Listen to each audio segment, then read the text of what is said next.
नमस्ते दोस्तों।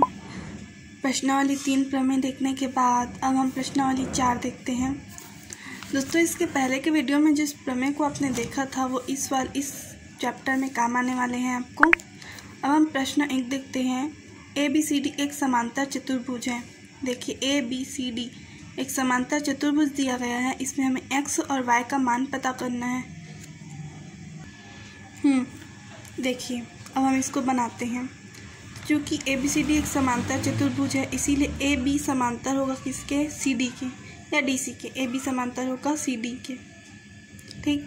इसीलिए इस समांतर है, इसीलिए हम आधारभूत समानुपातिक प्रमेय लगाएंगे, जिससे x/15 बराबर y/9 बराबर 6/10। देखिए, इस लाइन के बट्टे में ये वाला लाइन x/15 आया, इस वाले लाइन के बट्टे में ये आया 6/10, और जो बच गया ये और ये तो y/9 लिख दिए। अब एक एक ठो को लेंगे। x/15 और 6/10 को लिए। x यहीं रहा, ये भाग बटे में है, इधर आके गुणा में होगा। 15 × 6, ये बटे में है ही 10। अब कटाएंगे तो क्या हो जाएगा? 5 तिया 15, 5 दूनी 10, 2 एकम 2, 2 तिया 6, 3 तिया 9। इस तरह से x का मान कितना आ गया? 9 आ गया। अब y/9 बराबर 6/10 फिर से लेंगे y का मान पता करने के लिए। ये 9 पक्षांतर होकर गुणा में आ जाएगा। 6 × 9/10 है ही। अब हम इसको घटा देंगे। 2 तिया 6, 2 पंचे 10, 9 तिया 27, तो y का मान 27/5। इस तरह से x और y का मान निकल गया दोस्तों।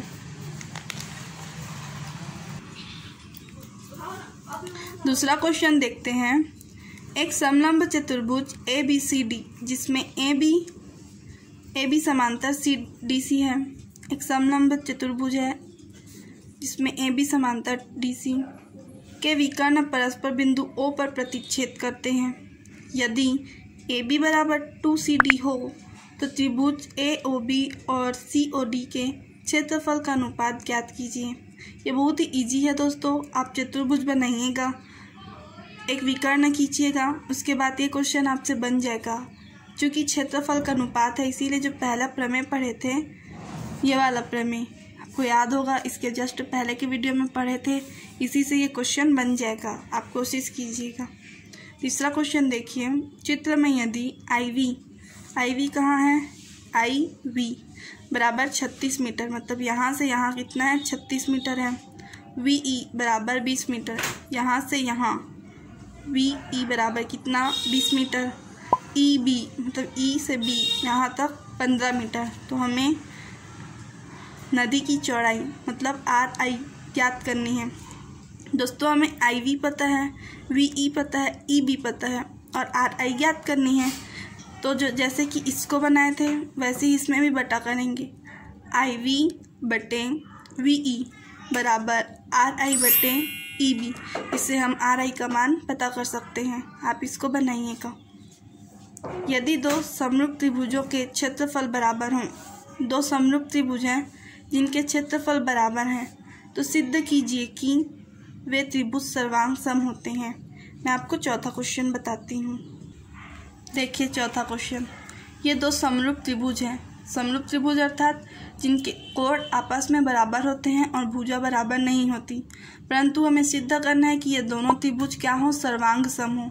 तो देखिए, दो बातें दी गई है कि ये दोनों त्रिभुज ABC और त्रिभुज PQR समरूप है, तो समरूप का चिन्ह लगाए, और बोला है कि इनके क्षेत्रफल आपस में बराबर हैं। तो हमने इसको पहला समीकरण बनाया। क्योंकि त्रिभुज ABC समरूप है त्रिभुज PQR के, इसीलिए प्रमेय के अकॉर्डिंग इनके क्षेत्रफल का अनुपात शेष भुजाओं के अनुपात के वर्ग के बराबर होगा। किसी भी समरूप त्रिभुज के क्षेत्रफल का अनुपात उनके संगत भुजाओं के अनुपात के वर्ग के बराबर होता है। ये प्रमेय है, हमने वैसे ही लिख दिया। इनकी संगत भुजाओं का अनुपात करके वर्ग के बराबर कर दिया। क्योंकि हमें पता है कि ये दोनों त्रिभुज के क्षेत्रफल आपस में बराबर हैं, तो जो भी होंगे तो कटाएंगे तो 1 आएगा, तो 1/1 कर दिए, बाकी से हम वैसे उतार दिए।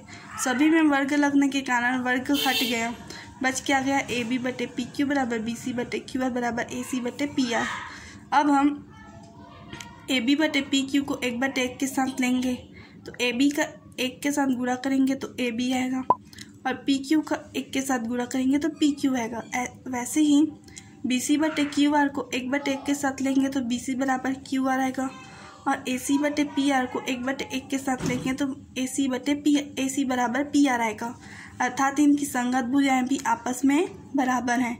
चूँकि संगत भुजाएं बराबर हैं इसीलिए त्रिभुज क्या होंगी, सर्वांग सम होंगी। इस तरह से सिद्ध हो गया। अब 5वां क्वेश्चन देखिए।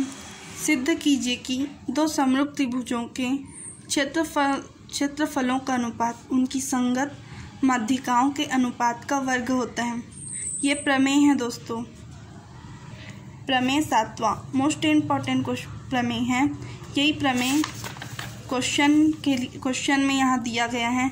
इस प्रमेय को मैंने आपको पहले वीडियो में बताया था, ये आपसे बन जाना चाहिए। अब हम 6वां क्वेश्चन देखेंगे।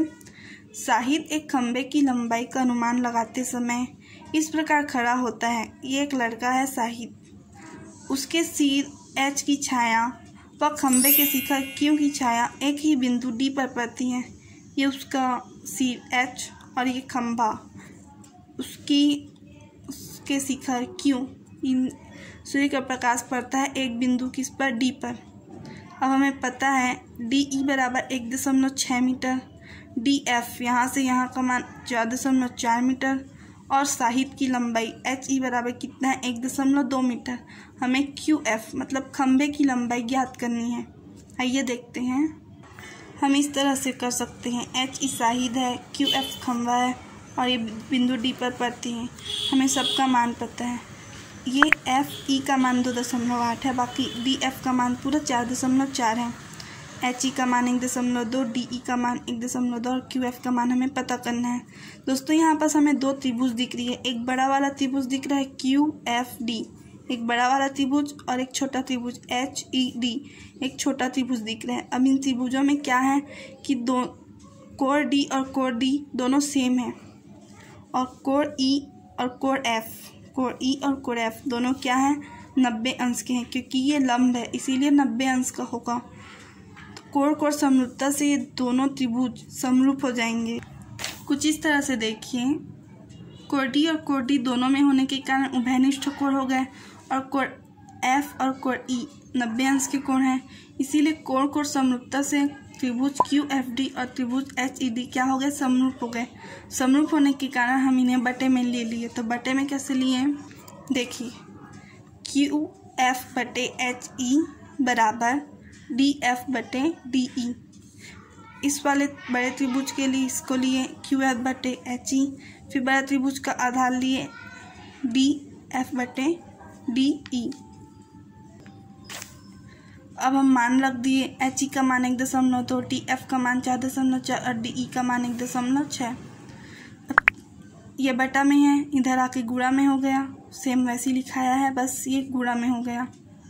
अब दशमलव हटाएंगे तो दशमलव के बाद 1 और इस दशमलव के बाद 1 मतलब 1 1 2, तो यहाँ पास 2 जीरो लगे, और यहाँ पास दशमलव के बाद कितना संख्या, एक संख्या, तो ऊपर में एक ही जीरो लगा। एक जीरो कट गया। अब हम इसे कटा देंगे। 4 चौक 16, 4 एकम 4, 4 एकम 4, 4 एकम 4, 4 तिया 12, 11 तिया 33, नीचे में 10 है ही। अब दशमलव हटाने के लिए क्या करेंगे, अब 10 को भाग देंगे। जब 33 को 10 से भाग देंगे तो 3.3 आता है। एक और तरीका ये है, जब नीचे में 100, 10, 1000, 10,000, 1 लाख, 10 लाख रहता है तब क्या करते हैं, जितने जीरो रहते हैं ना तो इकाई साइड से उतनी ही संख्या गिनते हैं, उसके बाद दशमलव लगा देते हैं। तो 1 जीरो है तो एक संख्या बाद दशमलव लगा दिए। इस तरह खंभे की लंबाई कितनी हो गई, 3.3 मीटर। समझ में आया दोस्तों। अब हम 7वां क्वेश्चन देखेंगे। चित्र में कौन से दो त्रिभुज ए बी सी के समरूप हैं। त्रिभुज ए बी सी, इसके समरूप त्रिभुज हमें पता करनी है। एक्स और वाई का मान ज्ञात करना है। दोस्तों एक्स और वाई का मान तो आप स्वयं ज्ञात करेंगे, क्योंकि हमने इस वाले क्वेश्चन में सब में मान ज्ञात करना सीखा है। तो 7वां क्वेश्चन को आप स्वयं बनाएंगे। 8वां क्वेश्चन में ऑप्शनल क्वेश्चन है। देखिए दोस्तों, 8वां क्वेश्चन और 9वां क्वेश्चन ऑब्लिक वाले क्वेश्चन है, इसको आप स्वयं बनाएंगे क्योंकि ये प्रश्नावली बहुत ही ईजी है। अगर आप ये वाला क्वेश्चन समझ जाते हैं, पहला क्वेश्चन समझ गए, मैंने आपको इम्पोर्टेंट क्वेश्चन बता दिए हैं। बाकी इजी क्वेश्चन को आप स्वयं प्रयास करेंगे ताकि आपसे भी क्वेश्चन बन सके। इस तरह से दोस्तों हमारा प्रश्नावली 4 कंप्लीट होता है। Thank you.